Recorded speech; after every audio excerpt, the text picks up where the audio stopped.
Welcome to our channel. Today we how to authorize with Square for merchant insurance settlement authorizations, detailed guide step by step clearly. To begin the authorization process with Square for merchant insurance settlement authorizations, visit the Square dashboard. Log in to your Square account using your credentials. Once logged in, navigate to the account settings section. Look for the payment methods option and click on it. In the Payment Methods section, locate Merchant Insurance Settlements. Click on Authorize to begin the settlement authorization process. You will be prompted to provide the necessary documentation for the merchant insurance. Upload any required documents, ensuring they meet the specified format and size requirements. After uploading the documents, review the information to ensure accuracy. Next, confirm the authorization details to proceed. Once confirmed, click on the Submit button to finalize the authorization request. You should receive a confirmation message indicating that your request has been submitted. Keep track of your email for any updates or additional steps required from Square. If needed, follow up with Square support for any inquiries regarding your authorization status.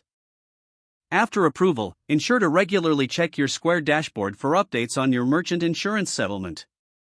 This completes the process of authorizing with Square for merchant insurance settlement authorizations.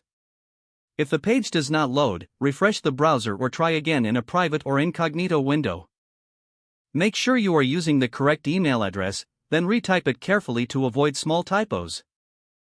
If your password is not accepted, use the reset option and create a new strong password you can remember. Check your spam folder for verification or security emails, then complete any requested confirmation steps. Enable two-factor authentication if available to improve account security and reduce unauthorized access risk. After signing in, review your profile details so your contact information and settings are accurate and current. If you see an error message, note it down and try again after restarting your device and internet connection. Log out when you finish, especially on shared devices, to keep your account and payment information secure. If the page does not load, refresh the browser or try again in a private or incognito window. Make sure you are using the correct email address, then retype it carefully to avoid small typos. If your password is not accepted, use the reset option and create a new strong password you can remember. Check your spam folder for verification or security emails, then complete any requested confirmation steps. Enable two-factor authentication if available to improve account security and reduce unauthorized access risk.